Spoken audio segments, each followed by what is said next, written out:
எனது வாழ்க்கையாக ரிஸ்க் எடுக்கலாம். நான் புதிதாக பார்ப்பதற்கு ஒன்றுமில்லை. எனது மகனுடைய வாழ்க்கை என்கிற பொழுது பொறுப்பு அதிகமாக இருக்கிறது. என்னன்னா நான் ஒரு கதையை எழுதி கொடுத்துட்டேன். ஜென்சியட்டி என்று சொல்லக்கூடிய வகையில இந்த படைப்பை எனக்கு பிரமாதப்படுத்தி காமிச்சாப்ல. சோ தம்பி ஆதவர்ஜுனா அவர்களே, உங்களுடைய வாழ்க்கை வரலாறை ஒரு மேடையில் நின்று கண்கசிய ஒரு 6 அடி உயரத்தில் நின்று அழுகிற பொழுது நானே நிகழ்ந்துட்டேன். உங்களுடைய பெரியம்மா திலகவதி அம்மா எங்களுடைய எனக்கு அம்மா மாதிரி, உங்களுடைய பெரியம்மா பிள்ளை ஆமா தயாரிப்பாளர், அந்த அவருடைய தயாரிப்பாளருடைய படத்தில் நாங்கள் நடிச்சிருக்கோம். சமுத்திரக்கணிக்கு ஃப்ரெண்டு, எனக்கு ஃப்ரெண்டு, தம்பி நட்டிக்கு ஃப்ரெண்டு, உங்க அண்ணன். இவ்வளவு விஷயங்கள் இருக்கிறது. மேலெழுந்த வரியாக கேட்ட தகவலை வைத்துக் கொண்டு ஒரு முடிவுக்கு வந்து விட வேண்டாம் என்று மட்டும் எனது அருமை தம்பி ஆதவ் அர்ஜுனா அவர்களை கேட்டுக்கொள்கிறேன். நீங்கள் உணர்ச்சி வசப்படுகிறவர், எந்த இடத்தில் இருக்கிறீர்களோ அந்த இடத்துக்கு 100% விசுவாசமாக இருக்கக்கூடியவர்கள், மிக செயல்படும் வீரன், ஃபிட்னஸ்.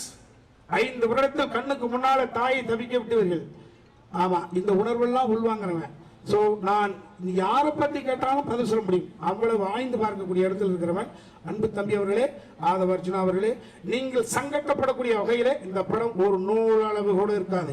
இதையா நாம் சங்கட்டப்பட்டு விட்டோம் என்று நீங்களே எனது நம்பர் தேடி அண்ணா அப்படி என்று பேசுவீர்கள். அப்படித்தான் இந்த படம் இருக்கும் என்று ஒரு சிறு விளக்கத்தை மட்டும் இந்த இடத்தில் கொடுத்து கொண்டு